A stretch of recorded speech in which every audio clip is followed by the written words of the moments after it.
Coragem não tem faltado ao Ministério Público brasileiro nem ao Poder Judiciário. O sistema de justiça está funcionando e não é fácil nem um pouco ser juiz, nem promotor ou procurador neste Brasil de hoje. Não compete ao Estado determinar um único modo de organização, de fluxo, de produção. Compete ao empreendedor. Somente seria necessária a participação, a presença do estudante quando do momento da matrícula na instituição. 25% da população brasileira em 2060 terão mais de 65 anos. Isso quer dizer que o país terá mais idoso do que criança.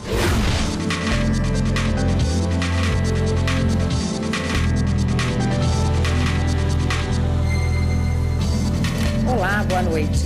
Boa noite. Os ministros do Supremo continuaram nesta quinta a discutir a terceirização de atividade fim. Quem acompanhou e tem os detalhes para a gente é a repórter Carla Lucena. Oi, Carla. Boa noite. Olá, William. Boa noite para você, boa noite a todos. Essa é a terceira sessão em sequência que o STF se dedica a julgar os dois processos que tratam sobre a possibilidade das empresas contratarem serviços terceirizados para a chamada atividade fim. Os ministros ressaltaram na sessão de ontem e hoje voltaram a reafirmar que este é um tema sensível e complexo e por isso exige mesmo uma análise mais aprofundada do Supremo. Vamos lembrar um pouco do que já aconteceu até agora. O Supremo, então, julga um recurso e uma ação sobre este tema. A ação foi proposta pela Associação Brasileira do Agronegócio, a ABAG, e o recurso é da Senibra, uma empresa de celulose. Elas questionam uma súmula do Tribunal Superior do Trabalho que limita este tipo de contratação.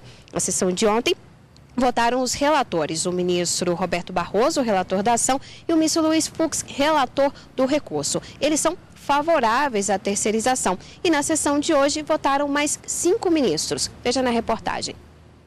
Ao votar a favor da terceirização, o ministro Alexandre de Moraes disse que o fluxo atual de produção não diferencia atividade meio de atividade fim. Destacou que os países europeus, desde a década de 70, já não fazem essa distinção. Concluiu dizendo que há formas para apurar casos ilegais e possíveis abusos ao trabalhador. Não há no sistema de produção capitalista, que, volto a dizer, foi consagrado pela Constituição, não compete ao Estado determinar, e o Estado aqui, legislativo, executivo ou judiciário, não compete ao Estado determinar um único modo de organização, de fluxo de produção, compete ao empreendedor.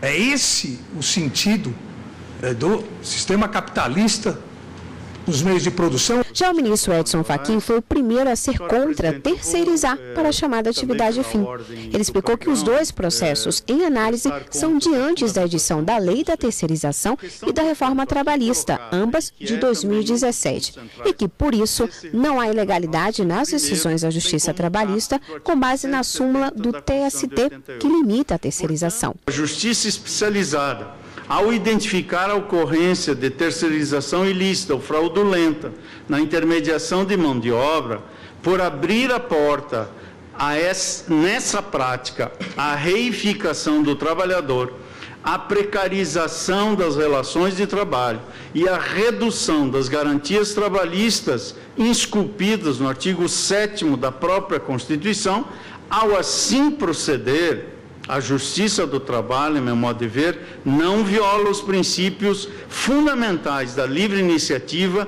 e imprescindíveis, como também o da liberdade, mas busca tutelar o que está na Constituição. A ministra Rosa Weber apontou que desde a década de 80, a Justiça do Trabalho limita a terceirização para a atividade fim. Ela se posicionou contra esse modelo de contratação e justificou: terceirizar impacta diretamente nos direitos dos trabalhadores que ficam sujeitos a situações precárias.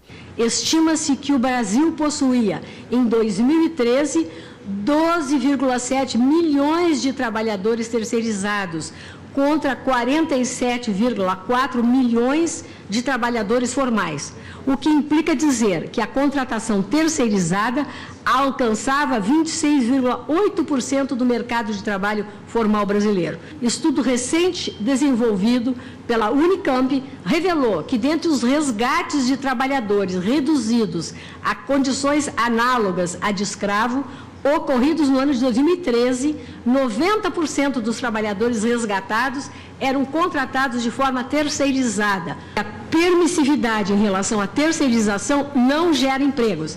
Ela apenas determinará que emprego será criado para atender uma demanda produtiva que já existente. O ministro Dias Toffoli votou junto com os relatores ministros Roberto Barroso e Luiz Fux. Para ele, o mundo globalizado já leva as empresas a adotarem a terceirização e que não se deve proibir essas contratações. A realidade econômica mundial é uma outra realidade, é um outro mundo. Não é mais aquele mundo do início desse enunciado de 1986, e vejam que, inicialmente, o enunciado, ele dizia respeito a permitir apenas e tão somente a terceirização em relação às leis específicas que existiam à época. Consultora jurídica da TV Justiça, Karina Zucolotto, está aqui para trazer outros detalhes da sessão de hoje. Oi, Karina, boa noite. Boa noite, William. Boa noite, Karina. No retorno do intervalo, apenas o ministro Lewandowski votou? De uma forma até bastante rápida, Érica. O ministro Ricardo Lewandowski ontem acabou seguindo a divergência aberta pelo ministro Fachin ou ministra Rosa Weber em algumas preliminares. E na sessão de hoje, logo após o intervalo, ele votou também de uma forma bastante célere, acompanhando a divergência aberta pelo ministro Edson Fachin. Até agora, 4 ministros já se manifestaram no sentido de que há uma inconstitucionalidade no enunciado do Tribunal Superior do Trabalho que proíbe, de uma certa forma, essa contratação dessa terceirização para a atividade fim das empresas. Não é possível que isso aconteça, de acordo com a jurisprudência do TST, mas 4 ministros, como eu dizia, já se manifestaram no sentido da inconstitucionalidade para se afastar esse enunciado ou essa súmula. Para que isso aconteça na arguição de descumprimento de preceito fundamental, a ação que está sendo julgada com efeito vinculante, já que trata-se de um ato normativo federal, são necessários pelo menos 6 votos, 6 ministros concordando com a inconstitucionalidade da norma. Como o julgamento foi suspenso logo em seguida ao voto do ministro Ricardo Lewandowski, a ministra Carmen Lúcia suspendeu o julgamento mais uma vez para retomada na próxima quarta-feira à tarde deste mesmo tema. Vamos ver se naquela sentada o julgamento se encerra e aí, alcançando 6 votos, acaba caindo, sendo declarado inconstitucional o enunciado do TST. Mas até lá, tudo está mantido. Vamos aguardar. Obrigado, Érica. Obrigada, Karina. Karina. Até semana que vem, Karina. Até. Imagine comprar um imóvel financiado e descobrir que ele foi erguido em um local em que não poderia haver construção. Nesse caso, a pessoa tem o direito de devolver a casa e pedir o dinheiro de volta, mas tem que pagar pelo tempo em que usou o prédio. O entendimento é do Superior Tribunal de Justiça. Para evitar enriquecimento ilícito, nos casos em que houver rescisão do contrato de promessa de compra e venda de imóvel, é devido o pagamento de aluguel proporcional ao tempo de permanência, independentemente de quem tenha causado o fim da transação. No caso analisado, 2 mulheres compraram a casa e depois descobriram que ela estava em terreno de marinha onde não poderia ser construído imóveis. Após várias tentativas de regularizar a situação, elas entraram na justiça para desfazer o negócio e pediram a devolução dos valores pagos e a condenação dos responsáveis por danos morais e materiais. O Tribunal de Justiça do Rio de Janeiro determinou que fosse descontado o valor da taxa de ocupação pelo período em que as compradoras permaneceram no imóvel. Elas recorreram ao STJ, mas o recurso foi negado. De acordo com o relator na terceira turma, ministro Vilas Boas Cueva, a orientação adotada pela Justiça Fluminense está de acordo com a jurisprudência do STJ. Além disso, segundo o magistrado, a medida evita o enriquecimento ilícito. Este advogado explica em quais situações esse tipo de prática é configurada.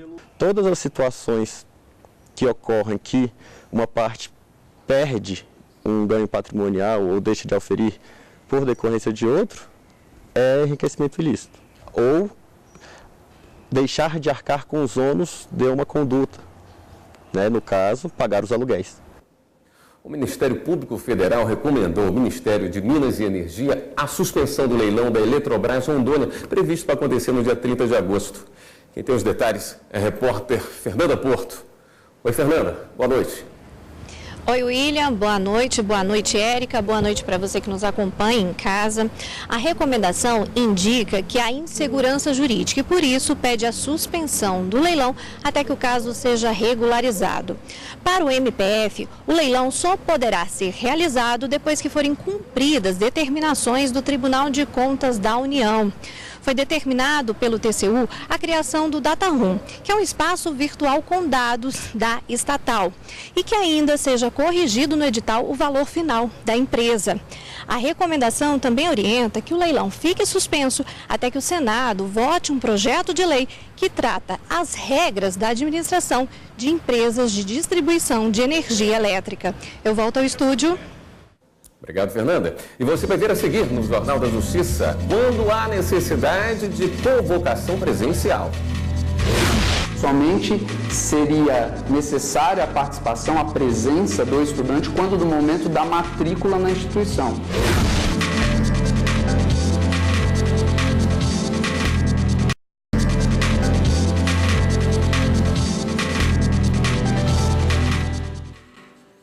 Está definida a ordem de veiculação da propaganda eleitoral no primeiro dia do horário gratuito. O sorteio foi realizado hoje pelo TSE com a presença de representantes dos partidos políticos e coligações. A presidente do Tribunal Superior Eleitoral, ministra Rosa Weber, leu o tempo que cada partido terá por bloco de propaganda e a quantidade total de inserções no rádio e na televisão. 90% desse tempo é distribuído de acordo com o número de deputados federais que cada partido elegeu em 2014. Os 10% restantes são igualmente divididos. Em seguida, foi realizado o sorteio para escolha da ordem de veiculação da propaganda eleitoral de cada partido para o primeiro dia do horário eleitoral gratuito. Coligação Unidos para Transformar o Brasil, candidata Marina Silva. Partido Patriota, candidato Cabo Daciolo. Partido Democracia Cristã, candidato Emael. Coligação Essa é a Solução, candidato Henrique Meirelles. Coligação Brasil Soberano, candidato Ciro Gomes. Coligação Vamos Sem Medo de Mudar o Brasil, candidato Guilherme Boulos. Coligação para Unir o Brasil, candidato Geraldo Alckmin. Partido Socialista dos Trabalhadores Unificado, candidata Vera. Coligação O Povo Feliz de Novo, candidato Lula. Partido Novo, candidato João Amoedo. Coligação Mudança de Verdade, candidato Álvaro Dias. Coligação Brasil Acima de Tudo, Deus Acima de Todos, candidato Jair Bolsonaro. Partido Pátria Livre, candidato João Goulart Filho. Na sequência, foram sorteadas as sobras relacionadas à propaganda eleitoral. 6 chapas foram contempladas com 6 inserções de 30 segundos. Foram elas: Democracia Cristã, Partido Novo, Coligação Unidos para Transformar o Brasil, Coligação Brasil Soberano, Coligação Mudança de Verdade e Coligação O Povo Feliz de Novo. Após o sorteio, a ministra Rosa Weber abriu espaço para ouvir os presentes. Representantes de partidos e instituições puderam ponderar e sugerir questões importantes para o pleito que se aproxima. O advogado Henrique Neves, representante do Instituto Brasileiro de Direito Eleitoral, sugeriu que os partidos com menos de 30 segundos por inserção, que queiram compilar o tempo em um único bloco, conforme previsto em lei, notifiquem o TSE com antecedência. Quem quiser utilizar essa faculdade da lei, que é a de permitir o acúmulo dos tempos de quem tem um tempo inferior a 30 segundos, que notifique o tribunal dizendo que vai utilizar essa faculdade antes do início da propaganda eleitoral, e aí o tribunal fará os ajustes. Eu acho que não cabe nem aos partidos nem às emissoras, mas sim a um órgão isento e imparcial, que seria o tribunal, fazer esses ajustes para que a propaganda possa correr com tranquilidade. Tudo que foi falado durante a audiência pública será incluído na minuta do plano de mídia para as eleições de 2018, que será apreciada pelos ministros do TSE na próxima sessão plenária. As sugestões ainda podem ser feitas até às 19 horas desta sexta-feira, dia 24 de agosto. A propaganda eleitoral gratuita no rádio e na televisão começa na próxima sexta, dia 31. No Piauí, uma discussão foi parar na Justiça. Quando é necessária a presença do aluno na universidade para ocupar uma vaga remanescente? Antes de se tornar morador de Brasília, Hudson vivia no Piauí. Lá fez o Exame Nacional do Ensino Médio e se inscreveu no SISU, sistema informatizado do Ministério da Educação, usado por instituições públicas de ensino superior para selecionar novos alunos pela nota obtida no Enem. O nome dele apareceu na lista de segunda chamada dos aprovados no curso de Direito da Universidade Estadual, mas houve um problema no caminho. Para que eu pudesse ter direito a essa vaga, seria necessário que eu fosse na universidade e que eu demonstrasse interesse na vaga. Só que, como eu já tinha acabado de chegar aqui em Brasília, estava apenas, acho que uma semana só aqui, e por questões financeiras, né, não deu para eu voltar lá em Corrente, onde fica o campus. A regra da convocação presencial afastou Hudson da realização do sonho de se formar em Direito. Eu me senti frustrado, né, porque a gente fica praticamente o ano inteiro estudando para o Enem, e aí, quando a gente passa, a gente finalmente consegue, né, alcançar o objetivo principal, a gente tem que passar por essa etapa, essa barreira.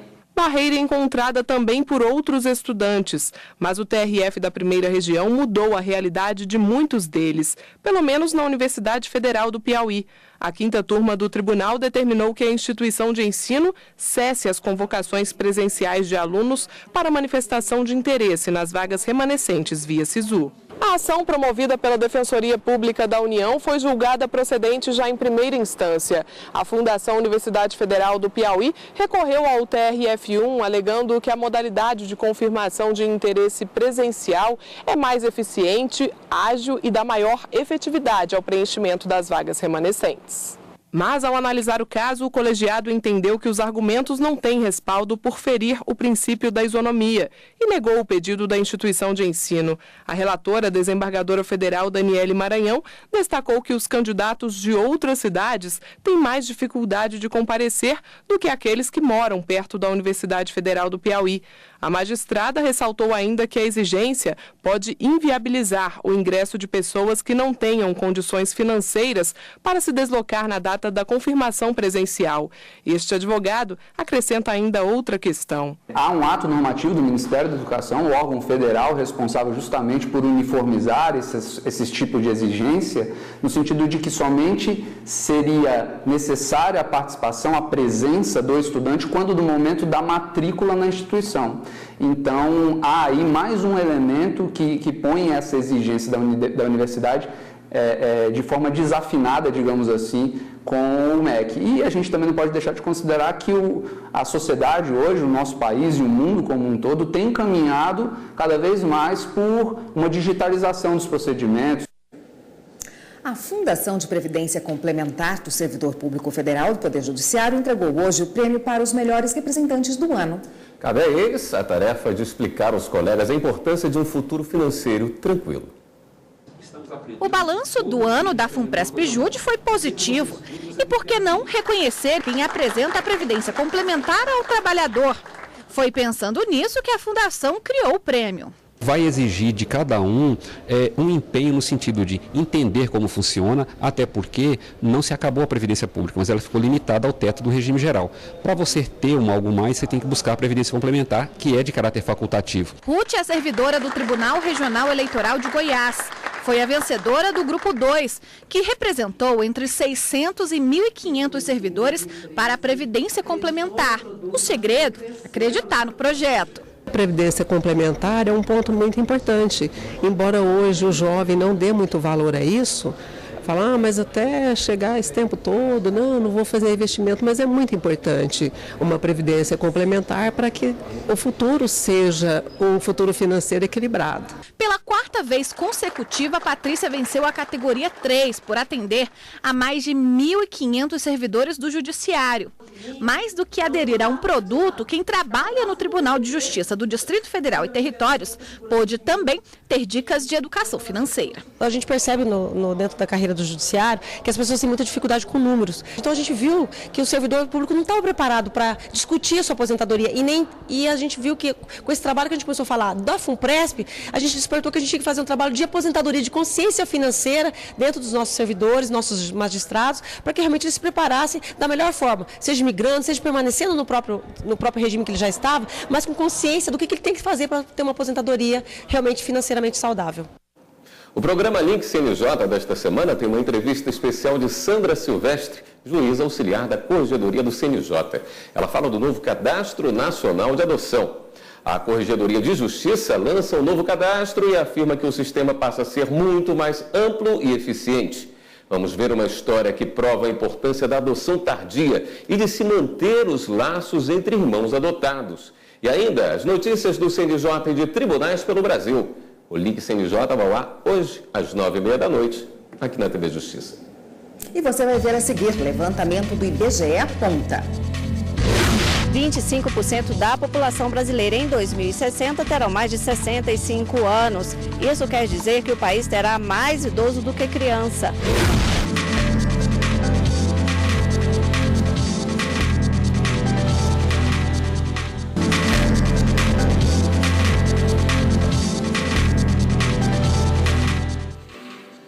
A importância do Ministério Público na defesa dos direitos dos cidadãos foi o tema de um seminário sobre os 30 anos da Constituição Federal. A presidente do Supremo Tribunal Federal e do Conselho Nacional de Justiça, ministra Carmen Lúcia, participou do evento realizado hoje em Brasília. Os desafios do trabalho do MP e da Justiça para garantir os direitos de todas as pessoas foram ressaltados no discurso da presidente do STF e do CNJ, ministra Carmen Lúcia. Coragem não tem faltado ao Ministério Público brasileiro nem ao Poder Judiciário. O sistema de justiça está funcionando. E não é fácil nem um pouco ser juiz, nem promotor ou procurador neste Brasil de hoje. E é bom que os brasileiros saibam disso, para continuar acreditando que o direito vale a pena. A ministra também falou sobre a relevância da Constituição Federal de 1988 e como a Carta Magna marcou a passagem do Brasil para tempos de efetivação de garantias fundamentais. A reflexão fez parte da abertura do seminário Diálogo Cidadão, 30 anos da Constituição, realizado pelo Conselho Nacional do Ministério Público. Várias autoridades que participaram da elaboração e da inclusão do MP na Constituição compartilharam experiências. Uma delas foi a Procuradora-Geral da República, Raquel Dodge. Por persistência, inspiração e obra dos fundadores, a magistratura do Ministério Público hoje ombreia, paritária, com as 3 garantias da magistratura do Poder Judiciário.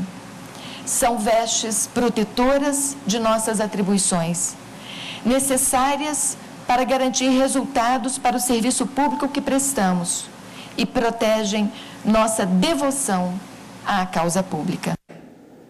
Hora de dar um giro na rede e conferir as últimas notícias.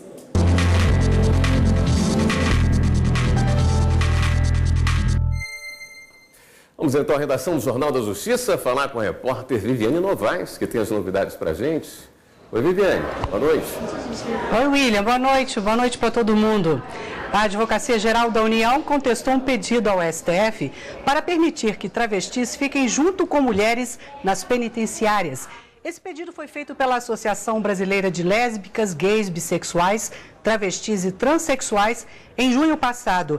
A AGU alega que permitir que travestis cumpram pena em presídios femininos afronta a Constituição. Ela prevê que os presos sejam separados de acordo com o delito, a idade e o sexo. A AGU também afirma que o pedido vai contra a Lei 7.210 de 1984. Ela assegura às mulheres o cumprimento da pena em lugar próprio. E o Tribunal de Contas da Paraíba rejeitou as contas de 2015 de 3 municípios do estado: Pedra Lavrada, Brejo da Cruz e Piancó, Motivos: déficit orçamentário e financeiro, excesso de contratação sem concurso público e o não repasse de contribuições previdenciárias descontadas dos servidores. A decisão ainda cabe recurso. E para encerrar, o ministro Marco Aurélio, do STF, suspendeu uma decisão do Tribunal de Justiça de Roraima. O TJ havia determinado que o Executivo transferisse ao Judiciário parte do 12º de julho deste ano. 12º, para explicar, é um recurso do orçamento repassado pelo Executivo ao Judiciário e ao Legislativo em 12 parcelas. Daí o nome 12º. E a gente fica por aqui. As notícias do Jornal da Justiça estão lá no YouTube. É só você digitar TV Justiça Oficial. Voltamos agora ao estúdio. Obrigado, Viviane. Dados apontam que daqui a 4 décadas, 1 em cada 4 brasileiros terá mais de 65 anos. E para acompanhar o aumento dessa expectativa com qualidade de vida, muita gente tem corrido atrás de uma velhice saudável. William, mas é bom não perder de vista um aspecto muito importante, né? O amor. Veja agora na última reportagem da série sobre os direitos dos idosos.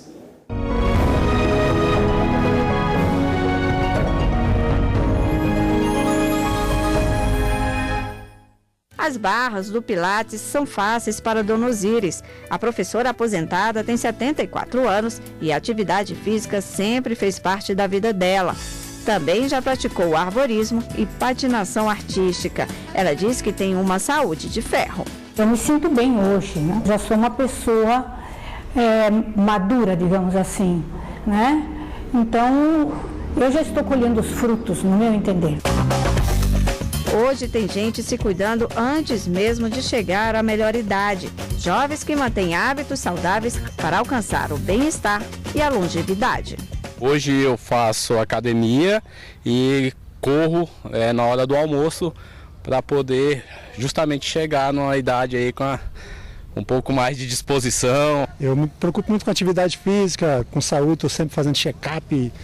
Doeu alguma coisa eu vou, o que eu puder fazer para evitar. Ficar velho vão ficar, né? Mas ficar saudável, né? Segundo pesquisa recente do IBGE, 25% da população brasileira em 2060 terão mais de 65 anos. Isso quer dizer que o país terá mais idoso do que criança.